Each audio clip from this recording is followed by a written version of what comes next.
Welcome to the Channeling Spirit Virtual Summit, a platform where we have invited Spirit to share messages, healings, and transmissions with all of us.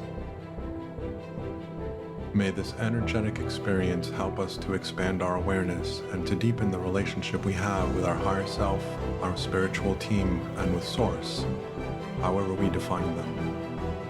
Thank you for being here and for taking part in this amazing journey.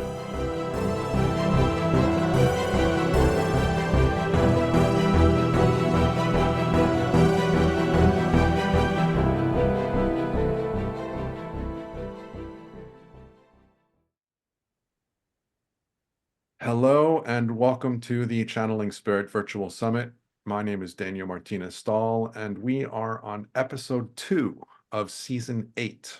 And with us today is Kitty Foss. Kitty, for those of you that have been with us in the past, is a veteran of the show, and she's our storytelling astrologer. But I'll let her introduce herself to you guys, and then we will go from there.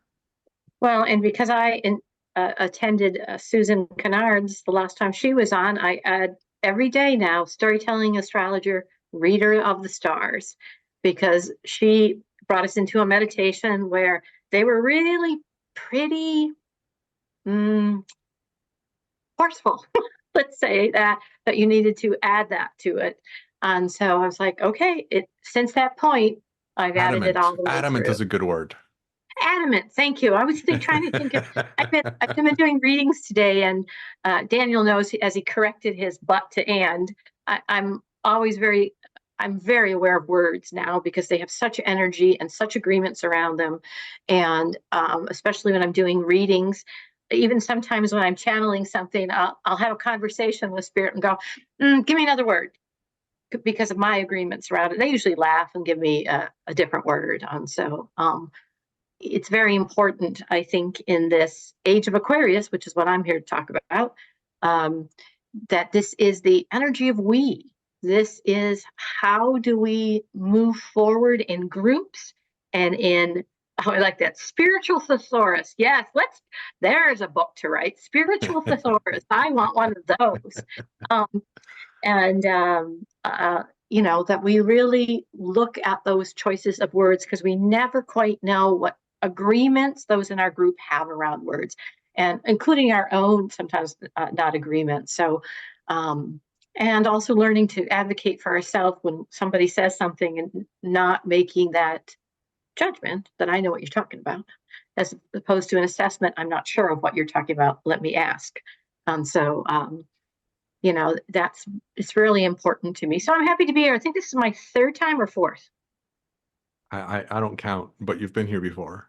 I've been here before. Oh, and you've been here religiously every other season, whatever that turns out to. And recently I've been told I've been here many, many, many times. And so, I'm excited to be here. I'm excited to talk about this passion I have about groups and how we are in them. And that's what this age of Aquarius, your inner self kind of energy is about. And I'm going to take a risk in playing today and do a little tiny channeling meditation. So that's a risk for me. That's a little different. And I'm going to thank Denai, who challenged me to channel and ask for planets that want to talk to me.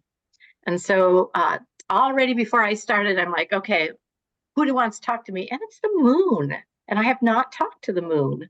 So that's kind of our private energy. So that's kind of very, very interesting.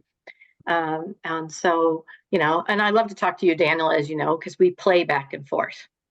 We sometimes can forget there are other people around. There aren't any other people around. What are you talking about? Yeah, like you can all turn off your cameras and we'll just go off on our I'm the opposite of the person that contacted you. Like turn your cameras off, So yeah, it's just you and I. Nobody else matters. Oh, everyone else matters. Everybody else matters. I'm joking. Yeah. So I have this very fond memory of being a child in a car looking out the back window or the side window on long trips and being accompanied by the moon and feeling the accompaniment from a very young age, she always felt like a friend. It's like she Mm. was always there for me. You know, I know that she's there for everybody, but I felt a very strong affiliation to her presence. And like I say, I remember looking out the window and seeing her and losing myself in looking at her accompany me as we were traveling wherever we were going in the car. Yes, So look, the moon is the I would say, though I try to give energy to the sun, um, is really that wonderment of the light in the dark, the light in the twinkles of the stars. And it has, well, we know it has an amazing energetic presence. It affects our tides. It affects, earthquake and all of those things. So we already know it has amazing power. And the fact that it is like us, as it always changes. It always is in some kind of evolution, some kind of transition. And um, and so many people study the moon and read the moon. And, even with the rest of the stars that they ignore, the moon itself has its own following. I walk out when I see it in the morning, go, well, hello, Mother Nisa. I don't have, you know, it's around in the day, it's around at night. We don't see the sun showing up at night, but we I do was going see to the moon. say, a lot of Yeah, people refer to the moon as a nighttime object, but it's not. It is there no, during the day too. You know, she's yes, following me during the day, you know, not just yes. at night. And her light is magical. How many of us have sat in the moonlight? You know, many people will put water out at different phases of the moon, mainly the full moon, to charge the water to use it during a cycle. So at some point today, I'm going to have a conversation with the moon, Cool. and we'll see. So this is bravery 101, guys, courage 101. I have never done this publicly. And the moon says hi, thank you. And so can you see it right now, Denai? Because you're walking. I'm wondering if she can see it. I don't see it, but we got you. You're good. Okay. All right. Thank you. So when Daniel asked me what I want to talk about, I want to talk about the age of Aquarius we're in. You know, we are moving from what's called a Piscean consciousness. And the Piscean consciousness, so all energies have, I do not use lower and higher vibration. I use the words denser and expanded expression because I have judgments around lower and higher. And so it's not about anybody else, it's about me. And so that denser expression of Pisces energy is actually suffering, is actually believing a lack of faith and suffering and thinking that life has suffering versus life has pain. Suffering's optional. And then the expanded understanding of Piscean energy is the dream, and it's also the sign of dreams and illusions and delusions. So the difference between what's a dream and what's a delusion is part of what we've been working on. And when we look at our history, this cycle of man to create new ways to suffer has been amazing in some ways. And so as we move into this Aquarian consciousness, the word, though I just saw somebody do a joke about this word, but it was pretty funny. The word namaste, the light in me greets the light in you. The soul in me understands the connection in you. This is the we, but it's as where Pisces was about the emotions and all of the water sign, this is about how we think about each other, how we hold space for one another. And interestingly enough, in order to hold space for one another, we hold the best version of ourselves to create that space in the collective. And so, it's an exciting time. It's an exciting time to be in an age of Aquarius. We could break into the song, but, and peace will guide the planets. It really is about how we learn to be in a group and still be our very unique selves and accept the diversity. This year, especially, we are working on how to hold the best version of ourselves so I can hear you and I can allow the space for you. And and I loved what you said. I don't remember which conversation it was about how the edges where they meet. This is the age of Aquarius where they meet. I don't have to have a judgment. recently I've really looked at it. Judgments are about what I put on other people. Assessments are how I use it. And I can have assessments for myself. It doesn't mean it's about you.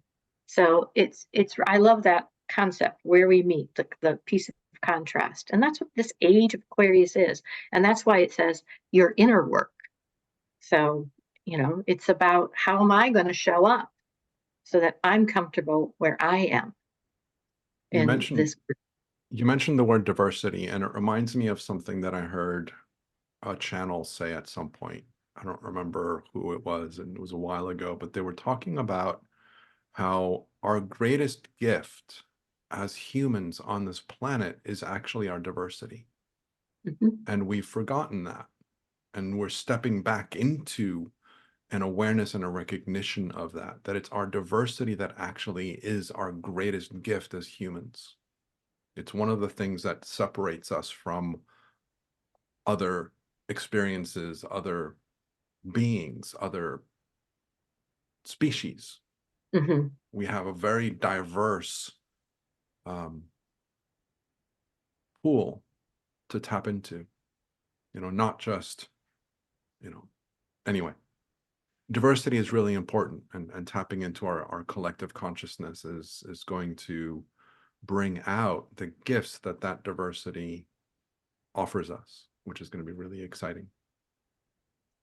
And part of what we're learning is not to create new groups that find ways to come up with new ways to suppress each other.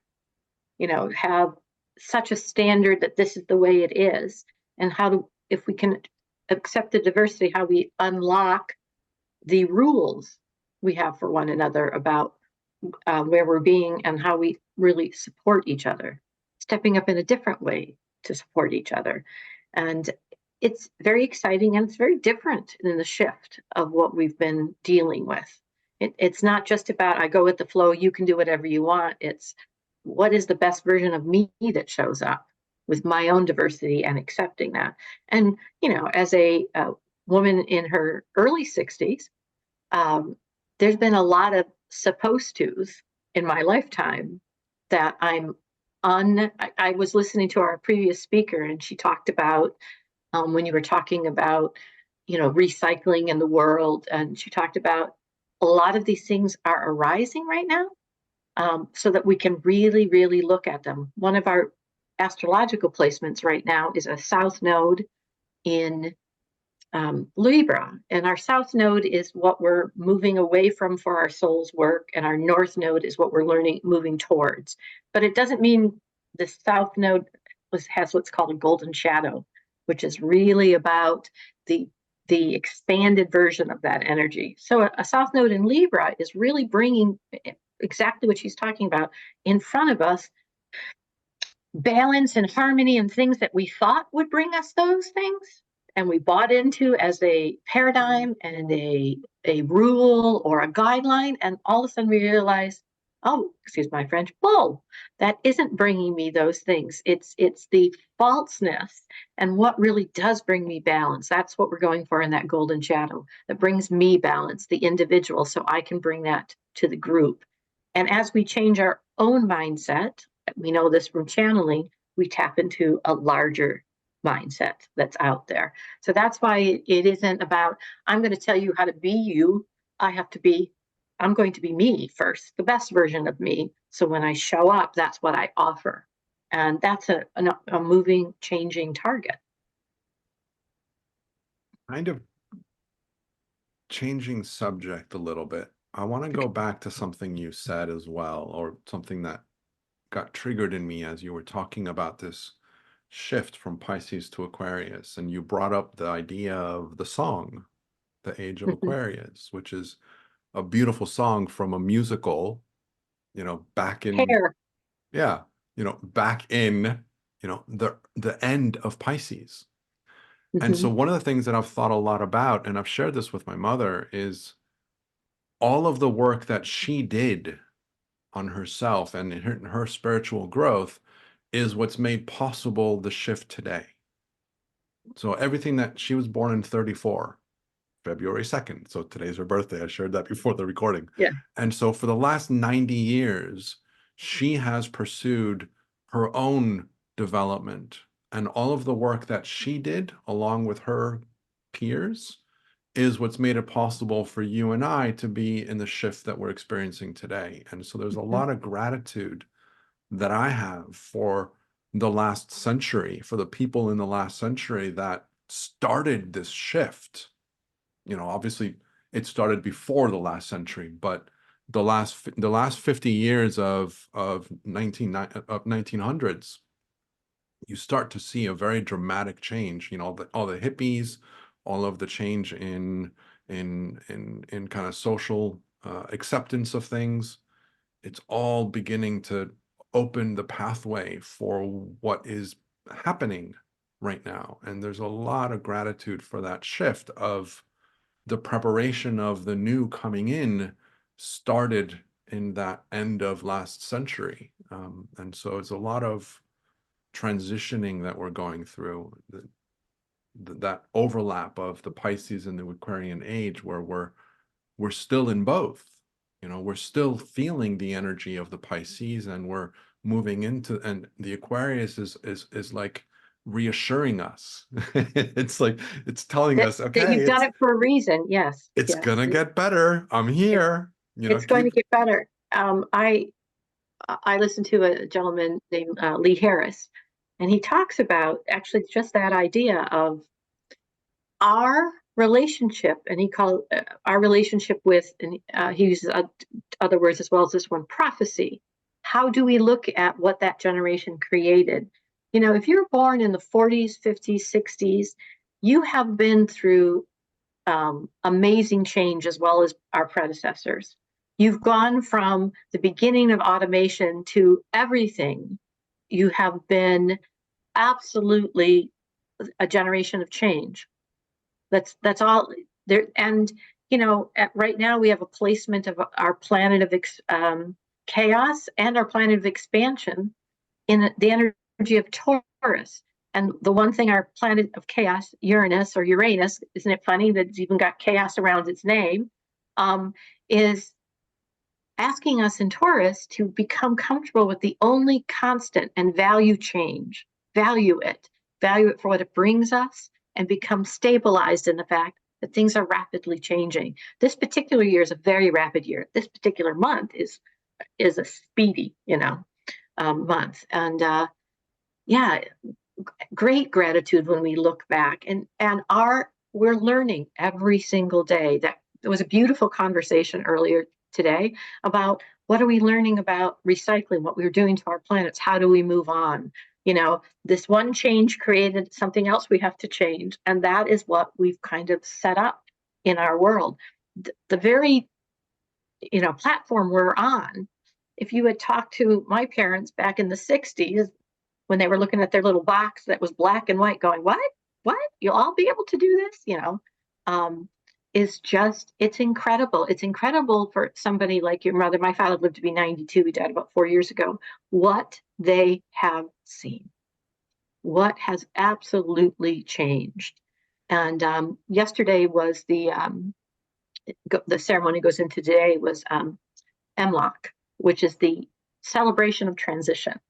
And if there is a goddess in my book that gets it, it's Brigitte, Saint Bridget, who it's all about change. She managed somehow to go from being a goddess into becoming a saint and then reemerging as a goddess. You know, very few ancients were able to do that. We are in an amazing, and that's for Saint Day. It is an amazing transition. And it is about now that we've kind of come up with better ways, or I'm not going to say that, that's a judgment word, assessment-wise, different, or ways that we are able to connect and be together and not be together. We are now learning how do we find different ways not to put it on judgments with each other. How are we going to get along? How are we going to do this? And this is this age of Aquarius. And Aquarius is the energy of vision. It is the energy of how do we see things. So when Lee Harris talks about prophecy, how do I see what's coming? Where am I sending my energy into to create?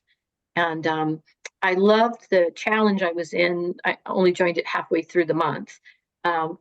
every single channeled message was about creating the reality that supports you, creating the best version of you. It was amazing to continually read and read.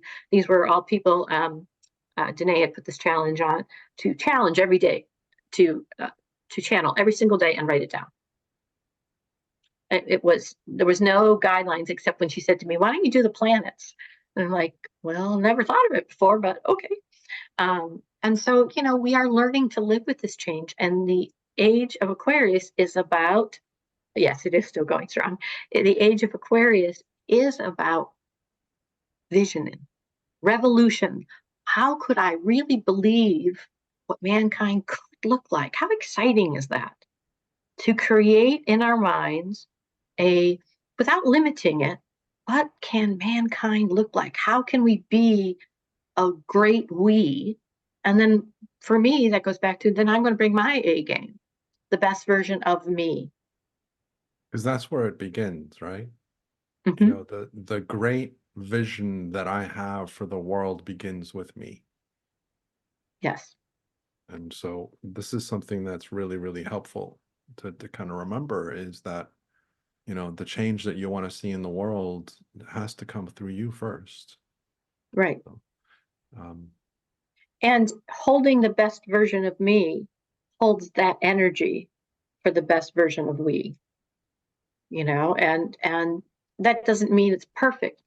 It doesn't, it's a vision. It's, what is it going to be? How do I bring that into the reality? It's a revolutionary energy. That's why this big transit that was Pluto into Aquarius, which has been in Capricorn, taking apart big structures, is about, what are the structures we're taking apart? I mean, the last time this energy moved across the world was the U.S. Constitution. Was the Declaration was just at the end, and then the U.S. Constitution. It was the French Revolution. It was the understanding that truly Marie Antoinette said, let them eat cake. She didn't understand that they didn't have bread, that there wasn't enough food. It was the beginning of the end of colonization. It was all kinds of big shakeups and higher and bigger ideals. And that was without mass communication. Now we have mass communication. And that's another envisioning or vision that we set forth now. How is this going to look? This is a whole new world of change. And that is our constant. That is our stability, is that we can change, that we can transform. And we are. 5 years ago, would we have a virtual summit of channeling? It would be small, and it wouldn't be out on TikTok and YouTube and all of these other places. It would be kind of a secret. Hey, you're into this, right? The level of acceptance and the people awakening to it. I use a little mantra of awareness awakens, allowing, receiving. All of these things. Awareness awakens, allowing, receiving. And that comes back as I awaken. It's allowing. It allows an awareness. It allows a receiving. As I receive, I go back again. it And would be so cool to find a word that works like receiving with an A. So they're all yeah. A's. All my thesaurus people out there, if you've got one, please put it in the chat. Spiritual thesaurus. Yeah, the spiritual thesaurus. I think that's an excellent idea, by the way, the spiritual thesaurus, and have a conversation about that. And so this inner work, that's why, even though it's the sign of we, accepting, I'll have to see that, accepting, allowing, accepting. I don't have something for receiving, but I like that. Let me play with that one. I love to play with words. So does Daniel. So we do this all the time. And it is about that inner work. And what I'm called to in channeling is, the more I awaken, the more I am able to receive information, and the more I connect. I mean, I call them divine does. Things that have been in my life that I have been using every single day, and all of a sudden I go, wait a minute, that means, and just I become so much more aware. And then because I'm aware, I'm also aware what's going on around me. And I'm already inviting in the we. So, you know, I belong to a group, and one of their sayings is, I don't have enough time barely for my life. I've certainly got no time for taking care of your life. And so there is a piece that's very true about that. If I'm spending this to be the best version of me, I don't have time to tell you what to do. I might work with you in the we to kind of work together to like we're doing right now, but I'm not here to tell you how to do it. You know, it reminds me of the conversation that we kind of finished the last session on, which was this idea that for me to learn how to channel, it's about me learning about myself.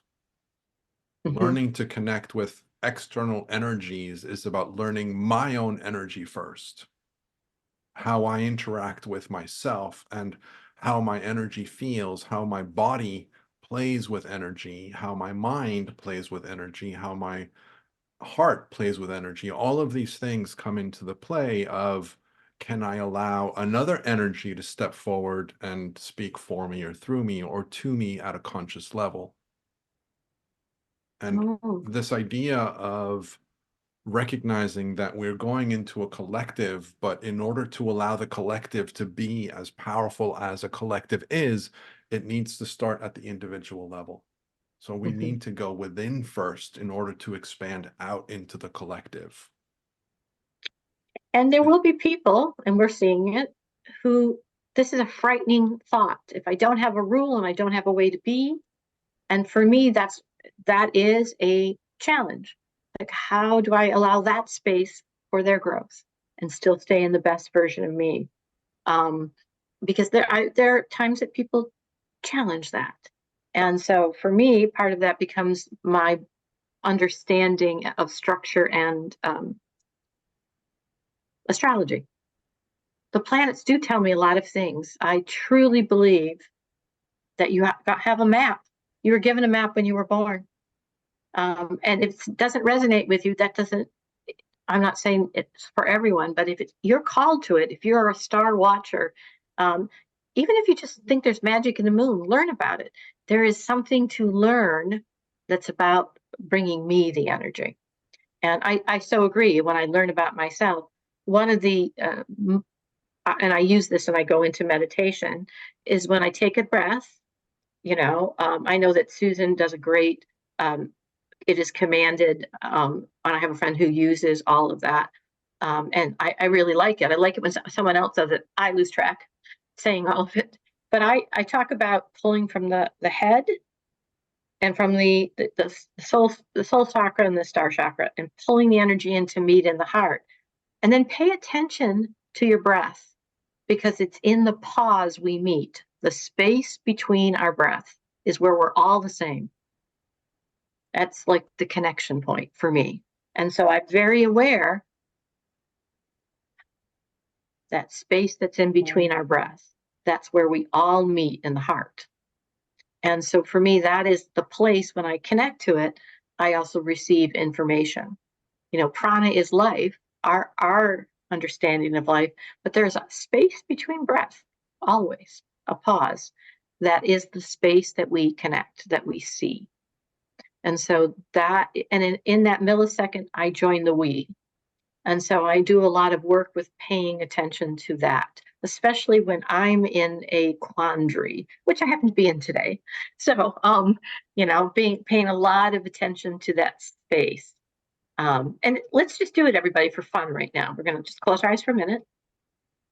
And if you can imagine, just kind of energy on the top of your head, just feel it for a minute.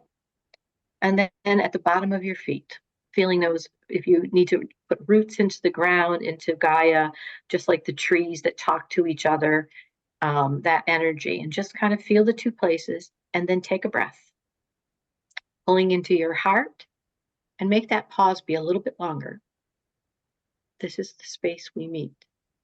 And then let your breath go. Every moment we breathe, we touch that space. We touch that space where we meet. So sometimes going in, I was doing it just before we went on the air. Let me pay attention to that pause so I can be a pure, clear channel right from my heart. That is not about anything but in the space for the we, because that is a passion of mine. How can we be together? How do we learn about each other and exchange that energy? And we're learning, we're changing, we're figuring this out. We're moving away from new ways to be, I vote, to what true consensus is. Consensus isn't you, me, or we put it together. Consensus is what can we all live with that we work together with. This is a year that you are going to be looking at your groups, no question about it. And if they do not feed you, if they do not bring the best version of you forward, it may not be a group for you. And you can leave them with the assessment, that's about me. I'm asking that my groups bring me the best version of me. And it doesn't mean I don't have to talk about things, but if that's the energy I pick up on, then that, for me, that becomes about this year, because we are trying to figure out, find people, our tribes, our, as our governments may be breaking down a little bit more, we're going to be working with groups and how we accept that diversity and embrace it versus trying to, it's very interesting, the age of industrialism, how we went to widgets. Everybody had one job. In some ways, that was a beginning of, oh, this has changed. This can go faster. Now, how do I take it to the next level? So it's really quite interesting. I'd be curious if anybody felt anything in that pause. There's a place that you can channel. If you sometimes feel like you're stuck, pay attention to the pause. What comes through? That is the place we meet, in the heart, the pause. It's our agreement. Some people, heart, soul, whatever you want to call it. But it's an interesting question is to ask people, where do you think your soul is? In your body. What part of you speaks as your soul? And it's a very interesting place. So that's one reason why I always talk about the heart, which I think is very connected to the soul. But that's not everybody's. Some people feel it more in their third eye. Some people feel it in their throat. Mine's kind of the higher heart. So it's an interesting place. And when you channel, that is my hope, is that you're coming from that level of purity, and where we all meet in that pause, where the message and the energy, where we can greet each other. Everything is the same there. I like the idea of focusing on the heart a little bit, the physical location of it. Yeah. The heart is more or less in the center of your mass. And the heart energetically is also what connects the lower chakras with the higher chakras, and they meet in the middle. And so the heart is that center point. It's that link. It's the one that communicates with both to create that bridge between both. And so again, if we're playing with this idea of Pisces and Aquarius being two different paradigms, two different energies that are being met in the middle, what's going to communicate with both of them and allow them to transition more easily is the heart space, the heart energy. It is the heart. And the golden shadow of Pisces is that ascended masters. I can do this. I can change. I can walk amongst my fellow man. And we've had great teachers come through to talk to us about that. We're in a really interesting year. I likened it to, we're in a plane. Some of us are putting our luggage above. Some people are putting their stuff below. Some people are buckling their seatbelt, because remember, or their air mask on.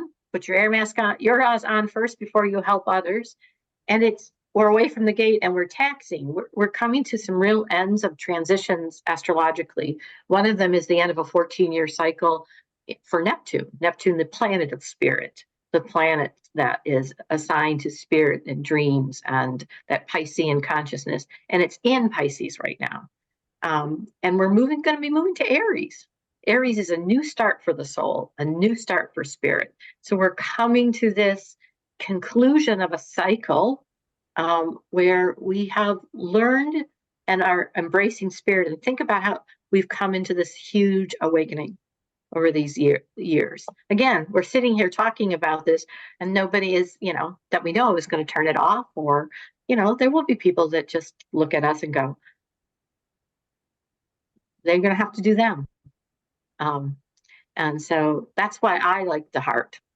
It's in that pause, I can meet everyone. It's all the same. All of us have a space between our breath. All of us, as we walk the face of the earth, there's always a space between your breath. So if you do breath work and you make yourself not have a space, well, we know where you go. The head goes, and you can put yourself in a whole different place. So, and we're ending a lot of things. We are this Uranus Taurus energy. I told you that's about stabilizing us and change in the kind of chaos, finding the clarity, the peace in us. We all have a place that when things are crazy and we go there, even if we don't like the answer, we know that's the answer when we're quiet enough. We're going to be moving into Gemini next year. This year, Jupiter, that's been in Taurus, which has been about expansion, stabilizing our expansion, our truth, stabilizing what our truths are, is moving to Gemini. And Gemini is about communicating our truths and experiencing them. And hopefully you do the experiencing part first before you do the communicating. Just because, again, because we've been stabilizing what that expansion is looking like in truth, because Jupiter rules that house of truth and travel and expansion. Now we're moving into how are we going to experience this? How are we going to communicate this? That's another reason why this year is so much about groups. And looking at, it's a passion of mine. What is the agreement I have around words? I talked about this last time. I don't happen to have one here. Just a simple word like bottle. This isn't a bottle, but I'm going to hold it up. It's my bay leaves I've been burning. The word bottle. For some people, it's just something to drink from. Some people, it's going to be about recycling. Just watched a whole program about recycling. Some people, it's going to be about when they had a child and there was either a problem with breastfeeding or there was pressure to bottle feed. My mother really tried to pressure me to bottle feed. She thought the breastfeeding was inconvenient, which I thought was amusing personally. Bottle for some people is alcoholism. Here's one word that can have all kinds of tentacles. So that's why being very clear with myself and really realizing with great discernment, words am I using? One of the words for some people that you and I were talking about this is the word activate. I don't use triggers anymore. I use the word activate because for me, activate gives me the pause. There's the pause again to make a decision versus I trigger and it goes off. It activates me. I use It's the just word engaged. It I like engages me.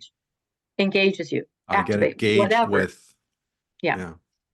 Something happened and it engaged me. It activated me. It gives me. I have.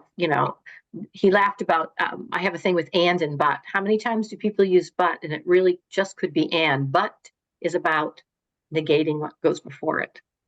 And so there's a difference when you start saying and you realize I hold the components of both of these. So this is all part of what is the vision me to understand mankind. I read last summer. It was a great book. If you haven't read it, most people here I will bet have heard of the 4 Agreements. But there's a book called The Fifth Agreement. And the fifth agreement is be skeptical. And he says, but learn to listen. And I say, and learn to listen. Because what he's saying about skeptical isn't, I don't believe what you're saying, is I don't know if I really understand completely what your agreement around these words are. And so I learned to listen. And he talks about then we move to more of a seer level. And that's what you're talking about here, channeling, picking up the higher energies when you are in a group. I do know that there are advanced races that don't speak. Their energy is communicated, telepathically, or I don't even know if we really have the word for what it is. So, I use astrology discernment. I use astrology as a reader of this map. take a look at what your map is. These were agreements you made to take a look at in different ways. And we all have a story, and how are we going to be the hero of our own story, our own journal? Good old Joseph Campbell. So there's something, I'm not going to say this correctly because I don't have the right words, but there's something in the way that you use astrology that's different from what I've heard others and the way they use it. And the way that I think, I forget if it was Sandra who called you the storyteller astrologer first and you picked it up from her, or I don't remember who it was that gave it to you, but whoever gave it to you was so attuned to the fact that you use astrology to tell a story as opposed to using astrology to say what things are or what's coming or what it needs to be. It's more of the story of, it's the story that's being told. Like I say, I'm not describing this well because the language just isn't you're doing a working good job. for me. Language is limiting. But there's So something very descriptive of the way that you apply your knowledge of the planets and the stars and the movements of things, the way that you apply it, it's a different approach to talking about astrology, and it's more, you use astrology to help describe what you're experiencing as opposed to using astrology to tell you what you're supposed to experience or what you're going to experience, which is how a lot of people use it. Your approach is actually the reverse. You're using astrology to describe something as opposed to saying, this is what this says, this is what's going to be. You're kind of saying, oh, this is what the energy is. And look, the planets aligned to that. And so there's that back end of associations with planets, which I really admire, I really like, for what it's worth. what I really do talk about as a storytelling astrologist, what she would have told you is I was going to call myself the reluctant astrologist, is there are energies to read, just like everybody who's channeling and interested in channeling. I just read them with a guide, what the planets are that are out there, and it is a story. And I am been gifted a prescience. I never studied astrology, ever. I just knew it. And they talk to me constantly. So, even when I do a chart, they'll say, now go talk to them about Jupiter. Okay. And so it is a story. It's reading the energy. It's a tool versus this means this. Well, when I talk about, the planets are what we're talking about. The energy it's in is how it can express itself. And the house that it happens in is where that area in your life is happening. And my belief, my passion, what I've been told is you put it there. So let me tell you what the energy around it. You have the ability to read the map, access it, and use it. That's what it's for. And even when we're in something called a synastry chart, where you can look at the relationship of that energy, especially if you are a mother and a child, and it's very interesting when you look at astrology from a relationship, especially like mother and child, when they are young, the conversation mainly takes place in the parents' house because that's what parents do. It's their guide, it's the area of their life.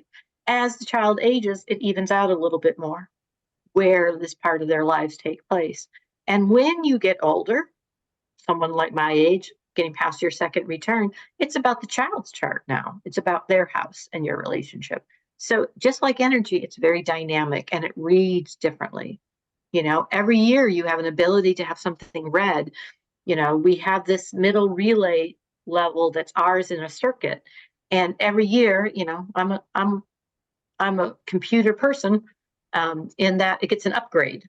It gets information that upgrades the running system that year. There's energy that's put in it. And so that's why I tell it as a story, because it's a very dynamic, just like the stars are always moving in the heavens. And there are patterns, but we don't know what the dismantling or the bigger version of what is coming with Aquarian energy, of what the vision is. We have technology now. We have all of these different things that are part of this vision. And again, the best way I can be part of the vision is clearly holding the best part of myself and inviting others to join into whatever that energy is. Hence why I always go back to, let me go back to the pause between breaths. We all have that. We all have that, you know, and there are very few completely universal things. When you say hello, eyebrows go up. That's universal. There are a few universal things humans do. And that is the one that exists. Doesn't matter what the different ability is, doesn't matter if you're missing a sense. There is a pause between your breaths. It's very physical. It's a very physical space. So, and that was something they showed me. This is no great unearthling. Like I said, I'm full of divine does. Like, oh, wow, that means that, doesn't it? Oh, imagine that. You know, that's kind of how I am. It's like I feel like a little kid sometimes. Like, oh, that's why I like to play. I love that you like to play. I love that the group that is the channeling likes to play. Let's play with the energy. We might as well put joy into it. You know, joy and play and do all of those things. So yeah. So it was Sandra that called me the storytelling, because I don't think she wanted me to call myself the reluctant. Because it was, and I did say, I really do believe we can be the hero in our own stories. And I do believe when you know about yourself, you're able to make that a choice, or not a choice, but at least you know you're making it. So kind of backing up a little bit, there's a comment in the chat from Mountain Mama. If you're okay coming on, taking yourself off mute, I would love to have you explain what it is that you're saying here. You're using a word here that I'm not familiar with, and I tried looking it up in Google quickly to see if I could understand it. I would I love didn't to see get. the comment, so I don't I have a don't have a mic. microphone. Oh, shame. Okay. Well, What's the if comment? You read it? I relate to the soul, SOLE.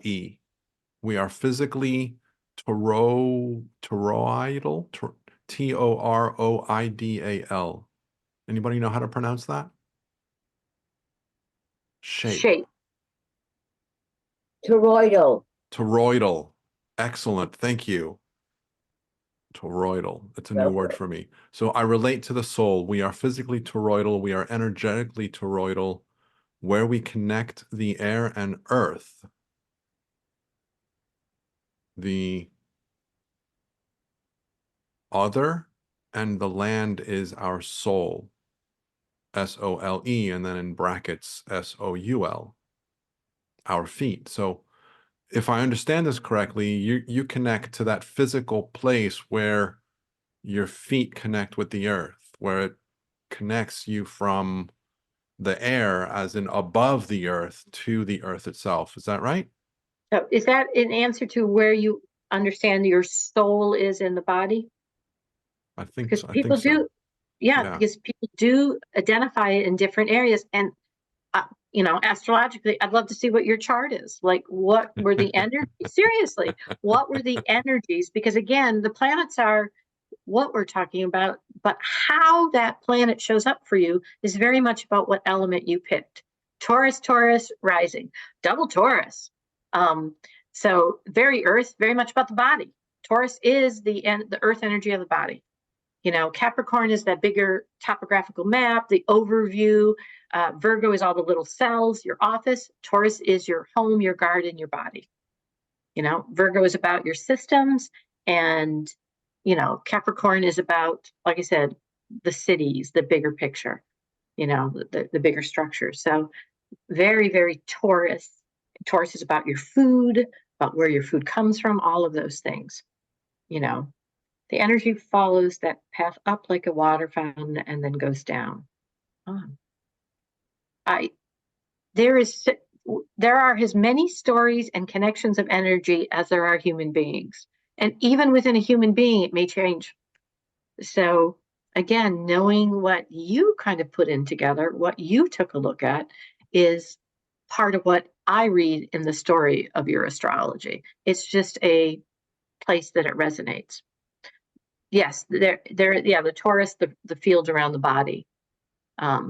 which is very interesting to take a look at, that Taurus. It's not spelled the same way. And so that's sacred geometry. And by the way, that's what astrology is. If you really know what astrology is, it's the formation of different sacred geometry pieces in your chart. Everybody's has the same basic structure. Yours is laid at an angle, and that forms a sacred geometry in the conversation. And the last part is lighting up that different part of your sacred geometry at different points, because the planets and stars are always moving. It's where the moonlight hits you. So, all right, do you want to try this? I was going to say, speaking of moonlight, you feel like a good transition? That was a good segue, huh? Right. So, all right. So this is brand new, guys. I have no idea how long it's going to last. So we're going to do that piece again, though. What we did once, we're going to do it 3 times.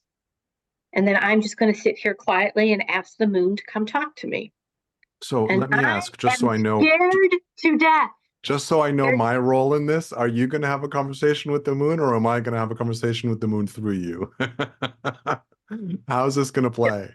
I don't know. I've never, I usually do it and put it on a piece of paper. You got this, Kitty. Thank you, Danae. She's like, Deny. She'll shoot you after me. Deny. EYE at the end, deny. All right. You have it. It is done. Thank you. All right. Okay. What do you feel?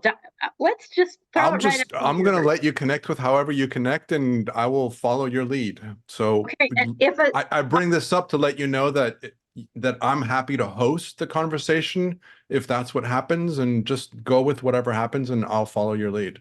That's the reason why I brought it up, is I've got your back. Well, whatever and if comes your up. guides step in and want to ask, you just fly right in. So we'll see. Excellent. We'll see what happens. Excellent. All right, guys. Here's bravery. That's all one right, of my guys. Moment of silence. Moment of silence. Okay. Please make sure your feet are flat on the floor. It's just a little bit easier to connect with the earth. And especially as I really have that picture in my mind about the soul, the heel, and kind of connect into Mother Earth, sending those roots down.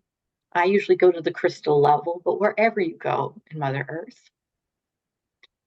And then again, opening above your crown.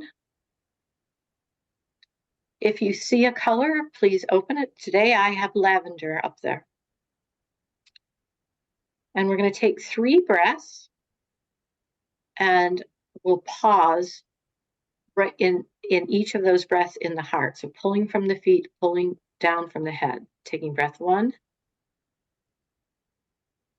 And pause. It is in the pause that we meet. Slowly let the air out.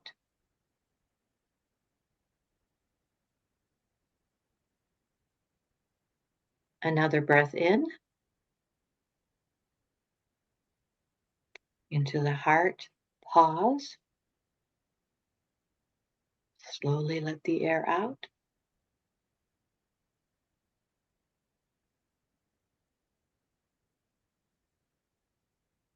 And taking our 3rd breath in.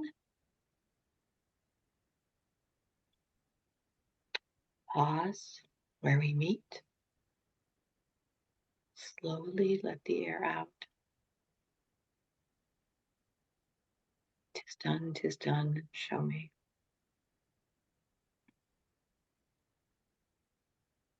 I'm the moon.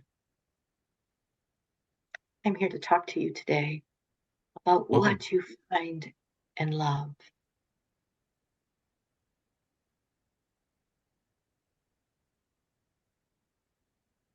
I am the moon. You've seen my light for a long time. I'm your friend. I'm the little one that lives inside you.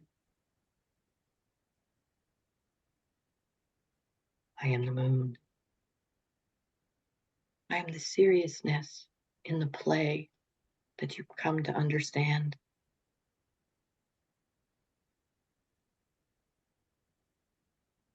The nervousness of this one. The tears that are in my eyes. I see you. I see you. You are seen. The moonlight's there to embrace you. It is joy. It is love. Picture me in my brightest and stand in your garden. Look around. What do you see? I am the moon. I am the quietest point in your life. I am the place that only you live. Laugh, play. There is a warmth in your heart that is growing. I am the moon.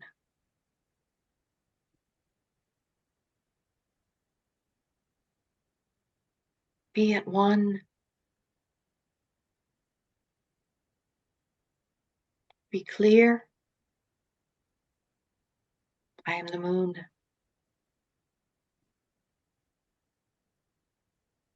You silly ones. You silly ones. Play. Play. Play with this feeling. Feel it in your hands. Feel it in your feet.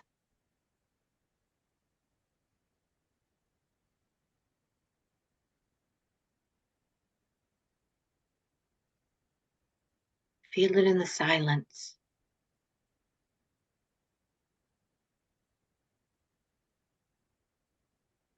I am the moon. I change as you change. I grow and I get quiet again.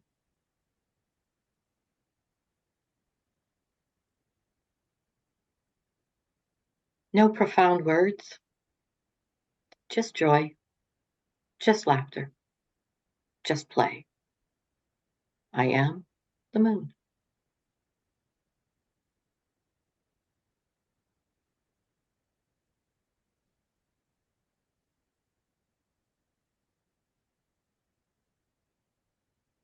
Can you speak more about the idea of being the seriousness in the play? We go through our day and we say, oh, we must take time. We must take time. Put your play first. On that list you called to do, start with that. What am I doing to play today? What am I doing to play today? Take this seriously. Start with the play.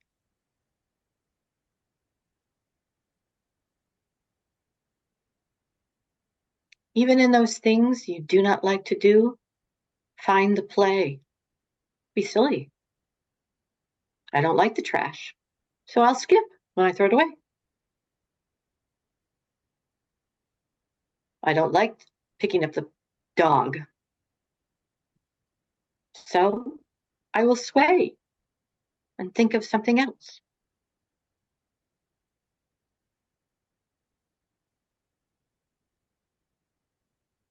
Play first, work later. Work is play.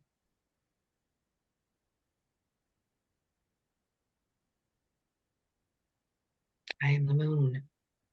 I am with you always.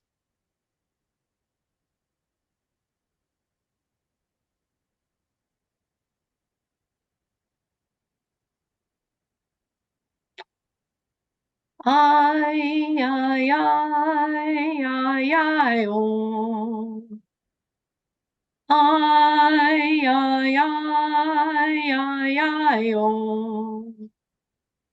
Be at play.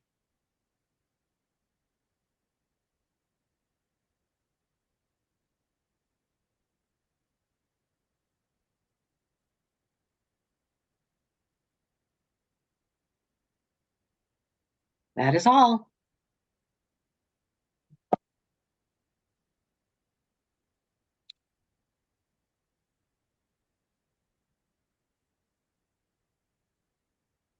How you feeling?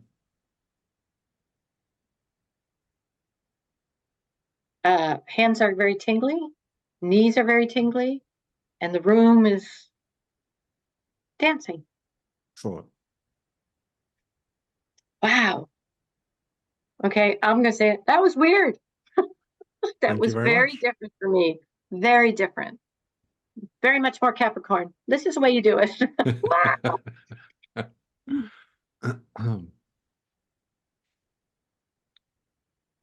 Thank you Thank for you, that. everyone. What amazing support. Thank you. Thank you. I really appreciate it. Now you can't say you've never done that before. No, I can't. We Oh, had and my heart is very open right now. Very much.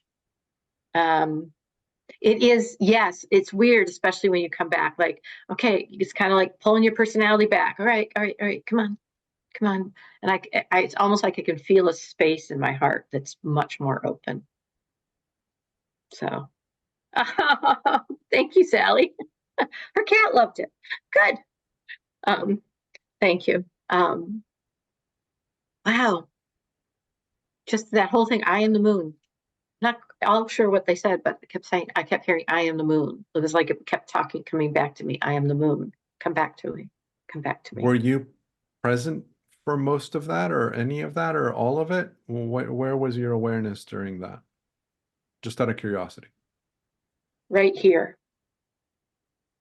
My awareness was right in the heart space. And when I was quiet, the words were coming from there. I wasn't aware of everything I said. It didn't go across the center of words always.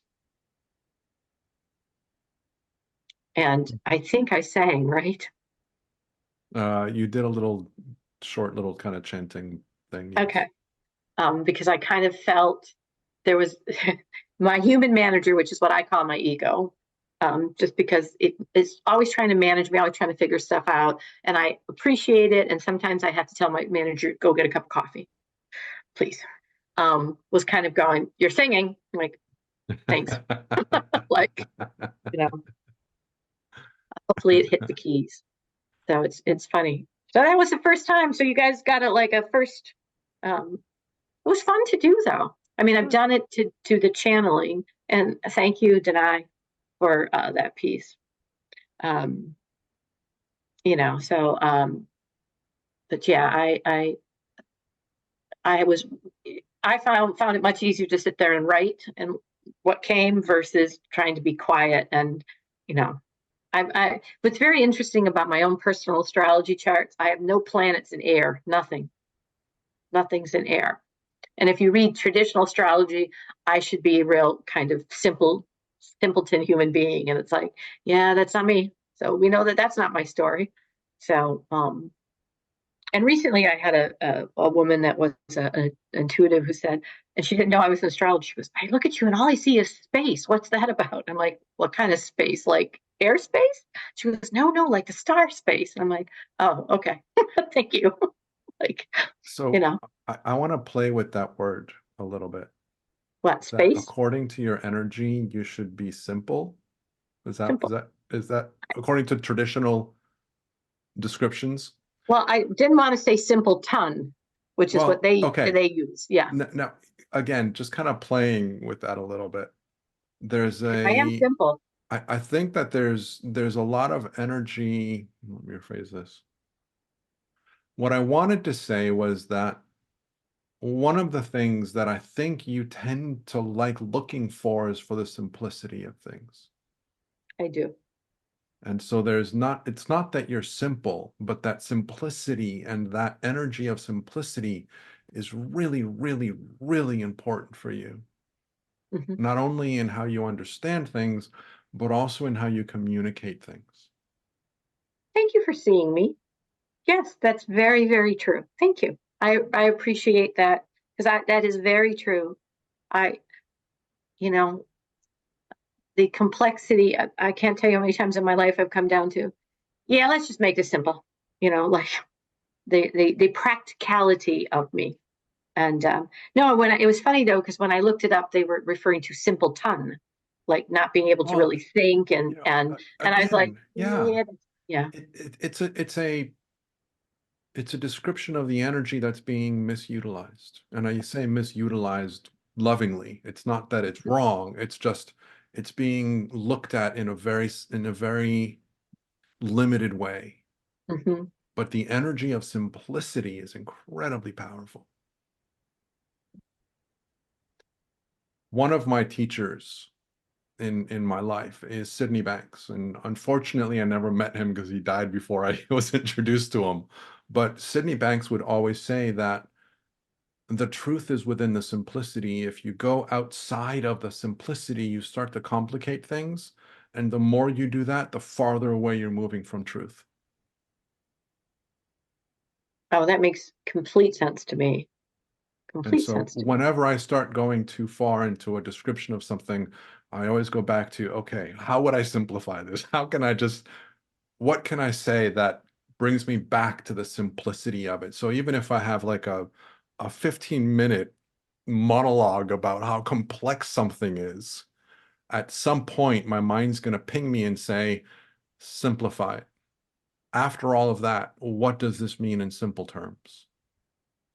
In astrology, to me, Saturn, the planet of Saturn, gets a bad rap because it is about boundaries and limitations, and it's about structures and all of those things that people will see as. And what it does, though, is show us what's important, show us the simple thing that when you're building, what's important in a building, the stability, the shape for people. And so Saturn in particular is a favorite planet of mine, because I can always go to that is always, it's going to show me what's important. Sometimes things are limited for me, so I can pick what's simple, what's in front of me. And I like that explanation. I like simple things. I see things simply, not black and white, just simply. There's a difference. Yeah. And I think that's why I chose to come in this age of Aquarius, because there is, as much as we have all this change, there is a way we can all be together. It's not just it's literally a prescience. I know that's where we are. So, For somebody who loves structure, I want to bring that word up again. Because again, this idea that structure can, if you look at the structure of something or a model of something, by putting it inside a model, you are giving it a boundary. You're defining it as something that has an edge. And so if you look at structure from that perspective, yes, it's limiting. But by putting things, and I'm using but on purpose, by putting things in a structure, it helps me to understand it so that I can go outside of it, so that I can transcend the structure. The structure gives me something that I can play with, something solid that I can maneuver my beautiful brain around. And once I understand that, then I can open it up and say, okay, now what? To me, it is the concept. I think the words are Shoshin. Shoshin is learning with the beginner's mind. And I have to have a structure that I go from. If I'm going to create that Merlin end and look back, I had to start. That's what structure is to me. It shows me what's important and where I'm starting from. And so learning with the learner's mind, the beginner's mind. That was a gift I was given. Whatever not having all of this air energy is about. It's not that I'm not intellectual. It's not that I don't like to learn. It's always like a little kid. Oh, it's fun. Let's learn this. And so, the concept of lifelong learner. Now, I am born under the energy of the master teacher, master healer. I'm 11:11 in the 11th hour of the day. When you look up 11, and my other number is 22. And so that is the excitement, the simpleness of that, the simpleness of the first steps all the way to the last breath. As a matter of fact, one of the most angry my father ever got at me was when he was 92, and he was, actually, I think he was 90. He was a little more with us. He wasn't very with us by the end. And well, he was with himself somewhere else.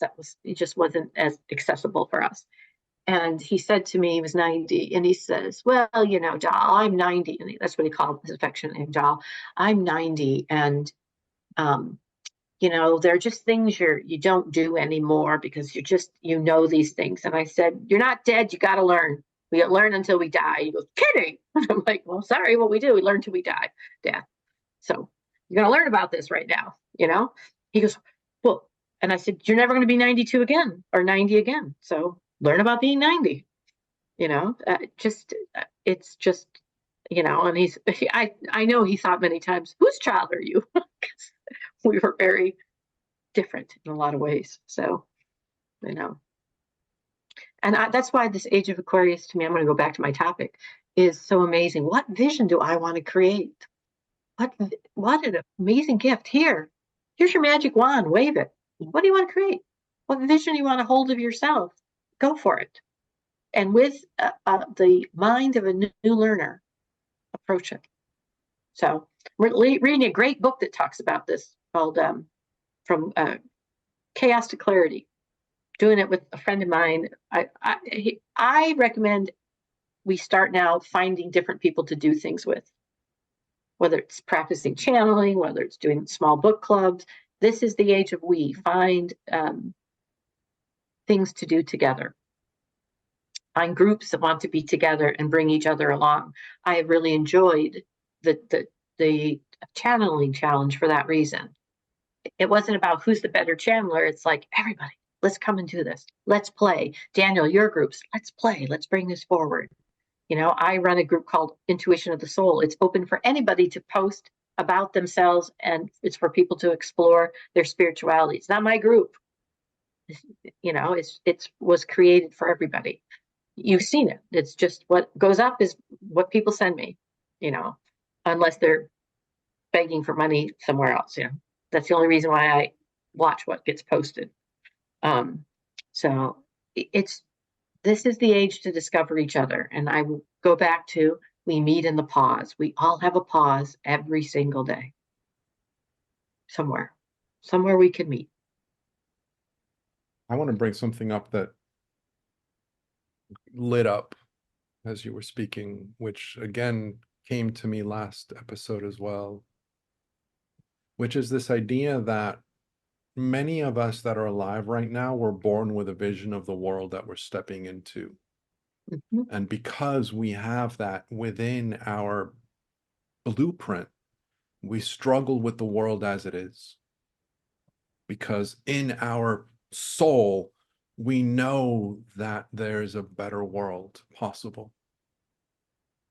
So one of the last season, Shannon Johnson was channeling someone who was talking about how there are people that are born right now on this planet that come from majority of their time is spent in other dimensions and other planets. And when they are here, they might feel like they don't belong. And I brought up the fact that I am very human. I've been here, who knows how many billions of years it feels. But I am human. I love my humanity. I cannot tell you how grateful I am to be so invested in this planet and on this journey. But my entire life, I felt like I didn't belong. And it came to me, and it was something that somebody said, some channel was mentioning something, and they weren't even speaking about this directly, but what they said triggered something in me. And I heard them say, those of you that are born with a vision of the world that you are stepping into are going to feel out of place. And I went, holy shit, that's me. Wow. And so I bring this up because for many of us that we feel like we're out of place, or that, there's something that isn't quite right, it's because we have this vision of the world that we are already living within us, that we know is possible. And it's now our time to let that part of our soul out, that part of our experience shine, because now is where we are creating that vision to be true. Yes, that's what I mean when I say I'm taking what I know in my soul and making the best version of me, because that is bringing that forward. I don't know if I ever thought I was supposed to be here or not. I always knew I had a job. And my unveiling of the job has been a series of very 3D understanding. I was a teacher of the blind, which felt like, oh, I'm here to teach people to see. And then I went into, here's an oxymoron, regular special ed, and then into education. And then this piece, this is what is about teaching people to see. These are your energies. You can do whatever you want with them, see them, know them. And I so enjoy these kinds of conversations because it taps into all of our ability to do this. You were born with a soul that has a purpose. Now let me bring it out. It's not for me to keep in, because when I bring it out, I receive all of this other energy. To me, that's what channeling is. As I bring this out, so I bring this energy in. One of the most amazing, I'm not going to say all of your guests, because I've loved all the guests I've gone to, but I really enjoyed I got a lot of friends on this round through that have become friends, or I've met, are Megan and Olivier.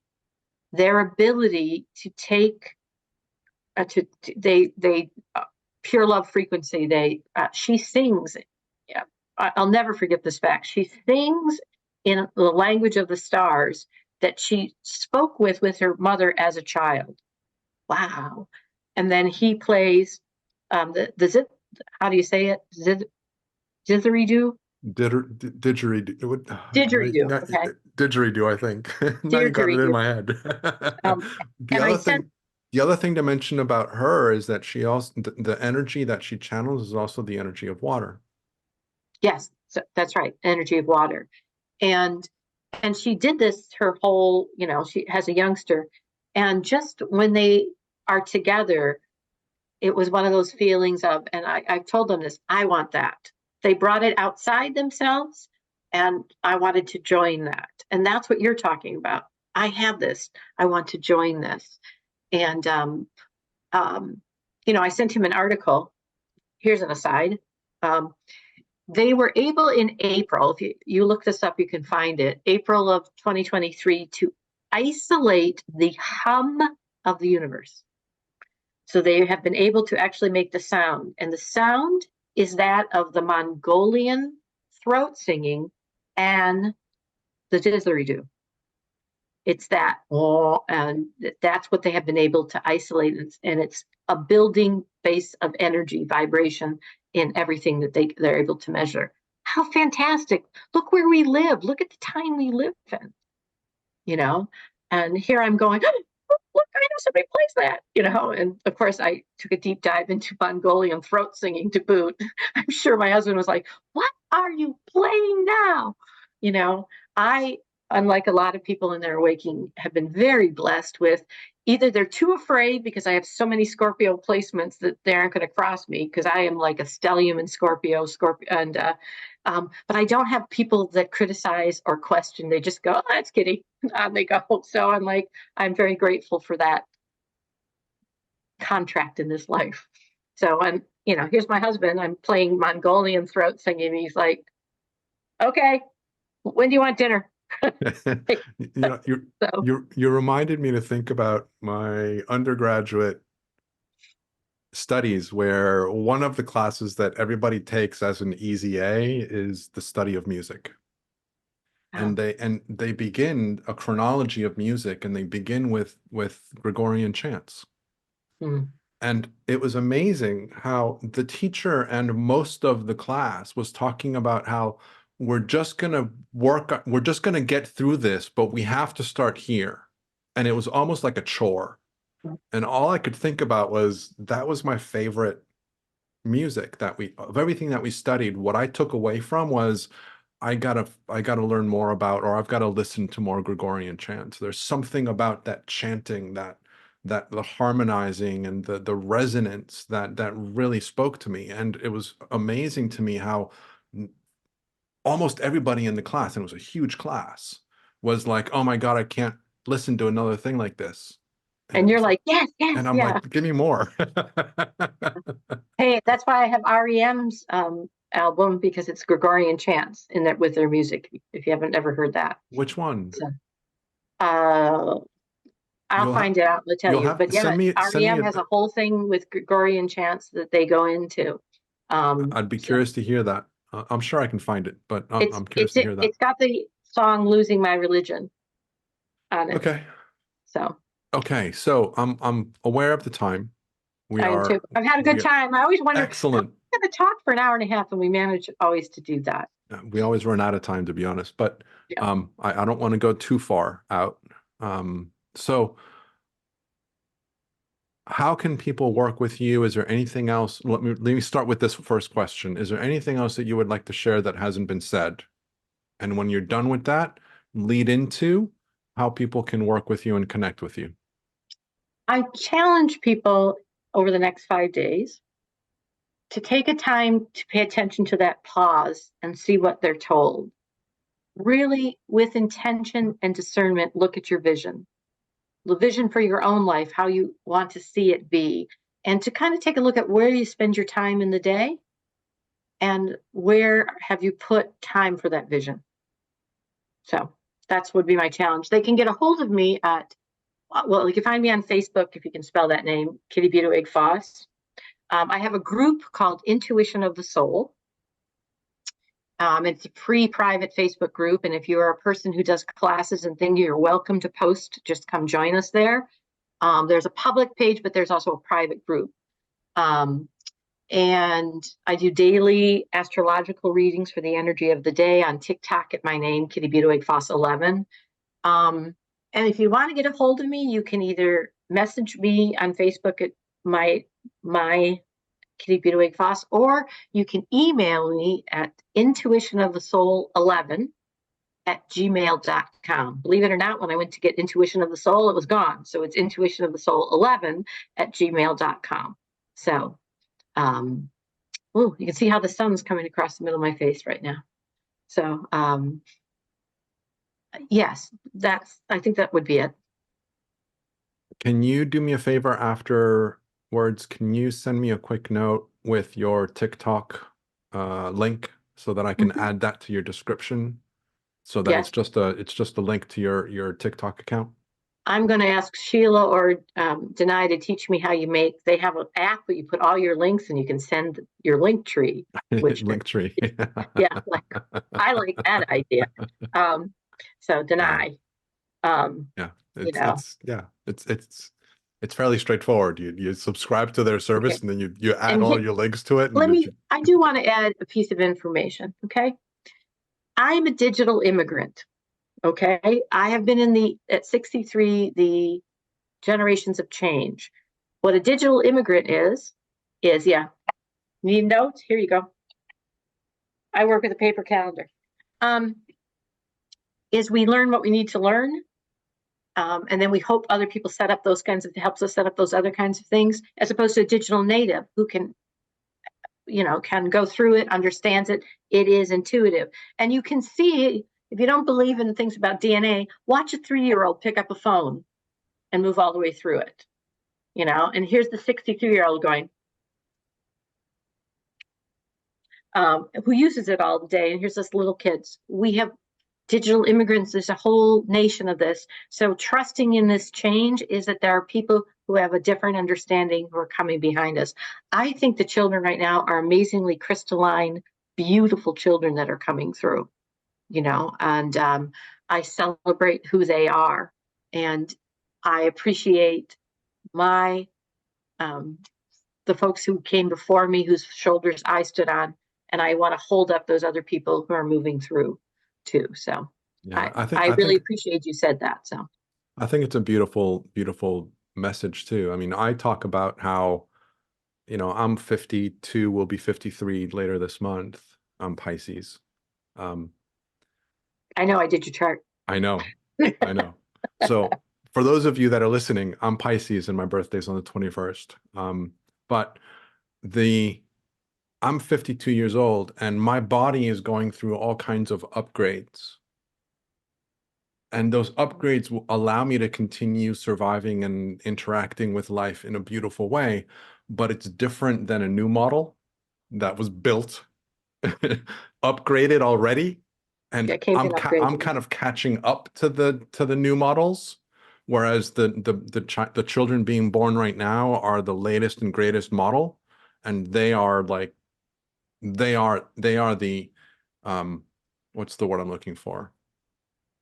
They're the latest and greatest model. They're the best version that exists. And so we in the even somebody that was born a decade ago isn't as up to date as people that are being born right now. It's amazing how that is developed into the DNA, if you will, of the individual, how they interact, how they deal with, how they associate, how they learn, how they understand, how they everything. It's all part of they are born prepared for the energy that exists right now and for the technology that is coming right now. It's a beautiful, beautiful reminder. I mean, I'm very serious about the immigrant. I learn what I need to learn, and I, with the change, you can hand a baby a phone, and they open screens and find things. It's come through the DNA, yes. So when I have ascension, I go to bed for an hour, 2 hours, sleep all night, get 11 hours of sleep. You know, they're on the other hand running with it and doing these other things. And yet I'm a crone, so I have knowledge to pass on. So to help them become the best version of them too. So just One of the like my things, ancestors did. one of the things that I really appreciate about people that are in our position where we have some experience, though we might not be the latest and greatest model, is that part of what we are here to do is to help the young ones understand what they are stepping into, Mhm. and thinking about parents that are working with highly sensitive children. If the parent understands what that means, they can help the child to develop that into all kinds of incredible things about themselves. If the parent doesn't understand that, they're going to create limitations or ideas and beliefs of limitation and lack and judgment around what that individual isn't capable of doing because they're different from the norm.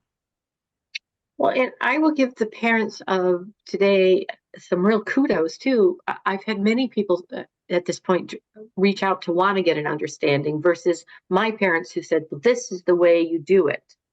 And so, that's what I do in synastry charts. They're looking for other answers. They're not just accepting. But then again, what cracks me up about these devices or the internet is it was set up by my age.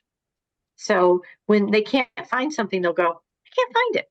And I'm like, okay, you had to write research questions and go to microfiche and think about the questions that you had to ask to find it on the microfiche, to go find the book and go ask it a different way, ask the question a different way. That's part of our job. Ask it a different way, because it's never always been at our fingertips. So we can encourage them to be curious. I think if there's one thing we can teach children, be curious. Be curious. All of us, be curious. So So I think play, that's a good place to end. play, the reminder from the Play. moon, Yeah. be serious Play. about your play. Be serious about your play. So, so. All right, All right, guys. everyone. Thank you so much. I really appreciate everyone. Make sure you see the Inner Dragon. That's a cool program too. That's coming up at 5. Oh, so So Sandra's coming up next, yes. 5 o'clock, top of the hour, 5 o'clock Eastern time. I like saying top of the hour just so it's the same everywhere. So Yeah, I made the Kitty, mistake. I made the mistake of saying to Daniel, "You mean EST?" And he launched into how many Eastern times there are. I'm like, okay, okay, yeah, a lot Eastern. of people mistakenly say EST when they're referring to Eastern. and they say it at the wrong time of the year when it should actually be Eastern Daylight Time, which is EDT, but people misuse it all the time. So anyway, And so that's then why people abbreviate it to ET. that's why I Like, so- abbreviated to ET. Yeah. And PT as well for Pacific. Anyway, so Kitty, Thank you. lots of love to you. Thank you for being here and for sharing your newfound ability to channel the planets. Yeah. It might have been a one and all. This might have been a one-trick pony kind Oh, of I thing. doubt but that. I seriously doubt that. Anyway, So thank you very much. always a pleasure to have you here playing. For those of you that are going to be with us at the top of the hour, it's going to be Sandra Pelli. Again, she's another veteran of the show. And so I will leave you guys for now with being spirit, being human, and simply being from love. And I'll see you soon. Bye-bye. Namaste.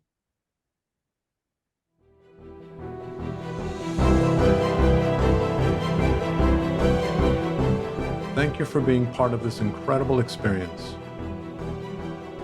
We hope that this session has inspired a new level of understanding within you, allowing you to expand more easily into the essence of your true self and become an even more powerful alchemist in your own life. We invite you to listen to the session again and again in order to go deeper each time and expand even more. Have it be via the replays or the unlimited access package. If you have enjoyed being part of this event, we invite you to tell your friends so that they can join us in the future. We are grateful that you are here, and we thank you for co-creating this experience with us. Until next time, we leave you with being spirit, being human, and simply being from love.